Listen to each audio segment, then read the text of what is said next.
TGIF, it's Friday, everybody. Welcome into First Take. Skip Bayless, happy. I wonder why. Molly Karam here with you in Bristol. Stephen A. in New York. Gentlemen, good morning. How are we doing? Yeah. You know what, Stephen A. Smith, I got to tell you, as Thursday night football games go, that was a great game to watch. Wouldn't you agree? You know what, Skip? I would tell you something very, very derogatory, but we're on the national airwaves. Plus, I love you, so I'm gonna let it go. But you already ticking me off. You know what you're doing, but it's all right. Push that button. It's all right. Yep. All right. Yeah, I know you are. Yep. I know you. You don't need to push the button this morning, Skip. Yeah. All right. Trust me. The Yankees Steelers did that all by won. themselves. Yeah. Come on, what about your Yankees? There should be a half smile. About the Yankees. Miss Connecticut, do not get on my nerves. Do not listen to Skip and get on my nerves like he's doing right now. Don't y'all get on my bad side anymore. The Steelers did enough. Okay. Y'all better stop. All right. I accept my crown and sash next time you're in Connecticut, my great state. All right, let's work.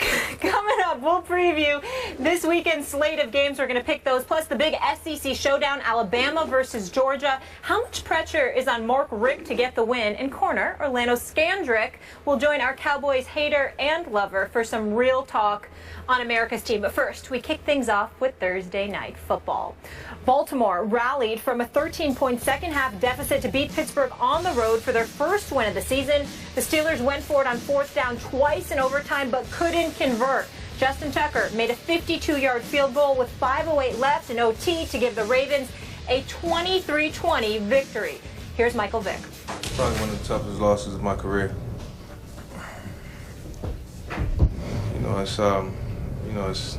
We had our chances to win the game. There was a lot of plays that I could have made that I didn't make, and it's disappointing.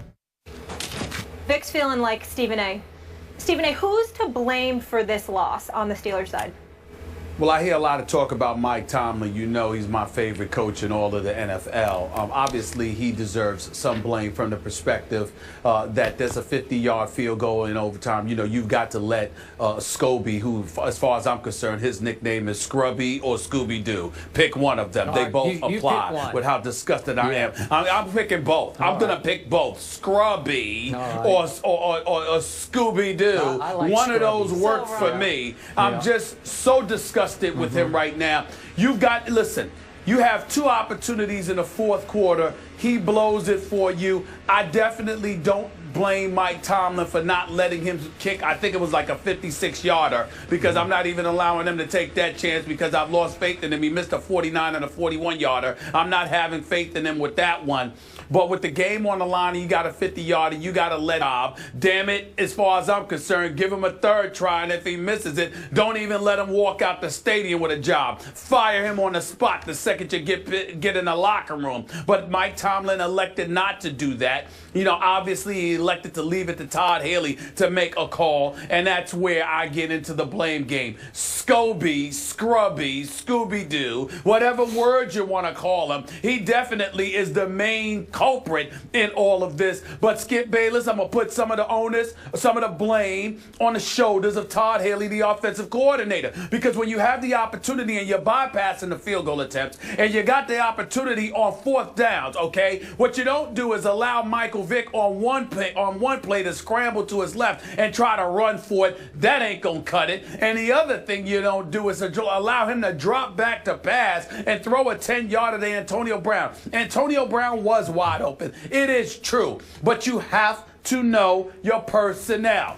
Michael Vick has not been playing. It's in overtime. You don't put him in that position where he needs to make that kind of play on a fourth down with the game on the line. You just don't do it. You don't go away from your bread and butter. There's a guy on the Pittsburgh Steelers. His name would happen to be Le'Veon Bell. Same guy that rushed 22 times for 129 yards. The same guy that is widely recognized as the best all-around running back in the game of football. And somehow, some way, this Pittsburgh Steelers team, with the game on the line, overtime for crying out loud, got Le'Veon Bell back there, and he doesn't touch the damn ball. I do not understand this. To save my life, this is Todd Haley all over again, deciding that what he wants to do, Skip Bayless, is prove that he is head coach material. He has no desire to be an offensive coordinator. He's the offensive coordinator because he's trying to collect a check. But in reality, he believes he should be the head coach. He believes he should be the one making all the decisions. He believes that he is a guy that has to prove that this dude knows exactly what he's doing. Now, to his defense, he would not have minded kicking the field goal. Tomlin went against those guys. That's on Tomlin. I'm not completely absolving him by any stretch of the imagination. But in the end, my two biggest culprits are Todd Haley and, of course, Scobie, Scrubby, Scooby-Doo. That's it. He, who, by the way, should be without a job. And I want to know who's the person that made the decision to go to the Jacksonville Jaguars to get a component from their moribund franchise to bring on to the Pittsburgh Steelers. That's just sacrilegious in and of itself. Just go ahead. Just go ahead. I don't even talk about it no more. Just go ahead. So you are blaming, in the end, the offensive coordinator and the new just traded for kicker for what happened last night to your Steelers at your stadium. Am I right about that? Did I stutter? Did I stutter? But you asking me a question. But just go ahead and speak. Don't ask me anything right now. Skip that talk. I don't feel like talking about it right now. We gave like one ounce of blame to Mike Tomlin, but I only heard 1 ounce. Okay, allow me first. It's a little more than 1 ounce. But go ahead. All right. Allow me first to address Josh Scrubby, if you will. Josh Scobie kicked for 11 years for the Jacksonville Jaguars, is the all-time leading scorer for that franchise, and has a reputation as one of the more clutch kickers in all of pro football. In his career, Josh Scobie is 5 for 5 on what I would call walk-off kicks, kicks that were going to win or lose the game in the last minute. Can I ask a question? Can I interject? Yes. Can I interject? Yes. Who has missed more field goals than Scobie since the start of the 2014 season? Since start a year 2014. A year and 4 games now. Who's missed more field goals than I assume you're going to tell me Scrubby? nobody. Who? Nobody. Thank you. Okay, nobody. now I don't care. What have you about done for me lately? I'm a Janet Jackson fan. What have you done for me lately? Okay. Nothing. Yeah. You said nothing. Don't nothing. Say that. It'll cost us. Okay. Now, I'm going to ask you this. What is by far the most difficult field to kick on in the National Football League? And it's not even close. Heinz Field. Because at Heinz Field, since it opened in 2001, on kicks of 50 or more yards, only 28.6% have been made. Think about that. Only 28.6% of kicks of 50 or more yards. Wow. On all other stadium and all other turfs all around the world, wherever the NFL might play, Wembley Stadium in London, all those, the average make from 50-plus yards is 57.6. So it's 30% more chance of making a 50-plus yard field goal anywhere but Heinz Field. Bottom line, he was kicking into that tricky wind late in the game, going into overtime. And was I surprised he missed from 49 yards? I was not. 41 is about a 50-50 endeavor on that field against that wind, that tricky crosswind, and he missed it. And I give you that one. That was a tough one. But in the end, I do not blame Mike Tomlin for saying 50, I don't think so. But here's where I do blame Mike Tomlin. And I'm on record, so I'm not being 20/20 hindsight here. We have both agreed that the only place where Michael Vick would have landed one last shot was with Mike Tomlin in Pittsburgh. And I give Mike Tomlin props for doing that because he loves him some Michael Vick. He holds Michael Vick in awe for all that Michael has accomplished on the field and off the field with the redemption that he was able to achieve post-prison sentence. So to me, Mike Tomlin last night let his heart take over for his head because twice in critical moments, I think it was Mike Tomlin's final decision to put the game in Michael Vick's hands. Let him run for it and then let him throw to Antonio Brown.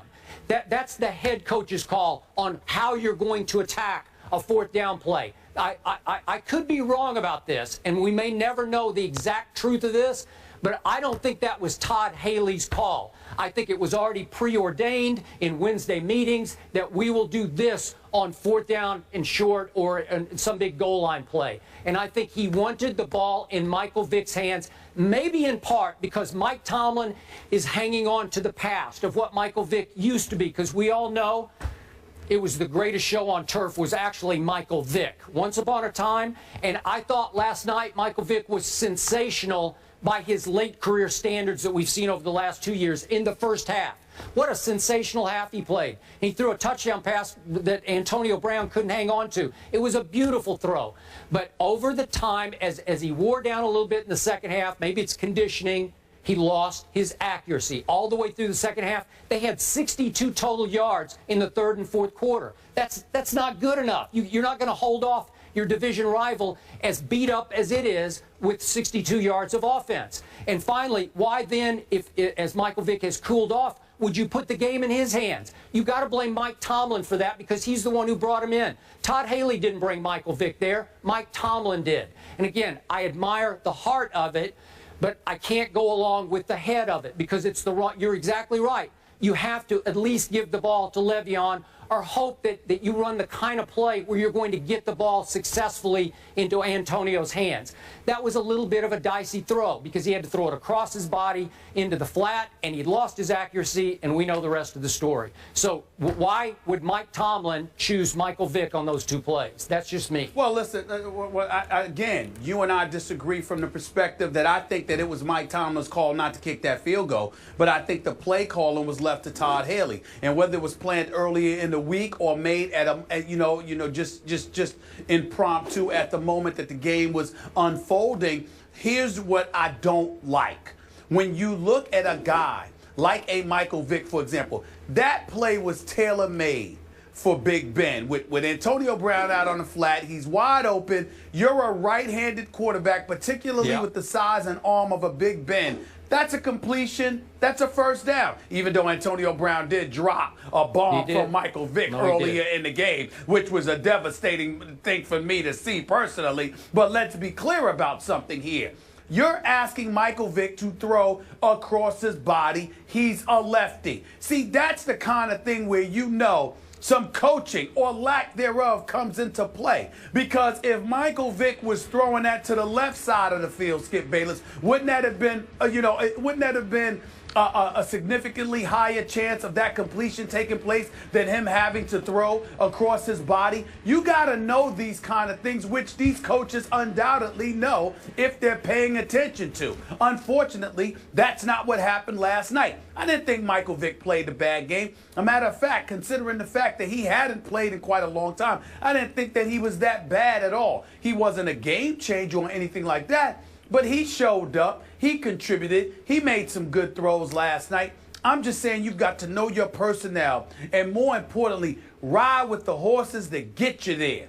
I get so tired of everybody, and you can tell that you can just tell the Todd Haley's of the world how they are, Skip Bayless, because it's not about just winning or losing. It's about doing it my way. Let me show my brilliance here.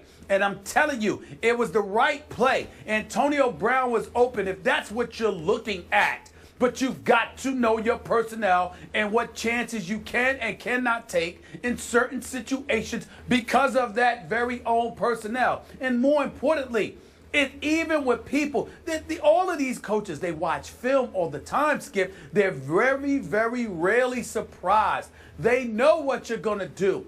The difference between the good players and the great ones is that the great ones sit there and say, I understand you know, but what you going to do about it? Le'Veon Bell is one of those dudes. Yeah, I agree. What you going to do about it? I'm He with can't you. get you 1 yard? Yeah. He can't get you 1 yard? This 4th and 1. Not once, but twice. And his number doesn't get called?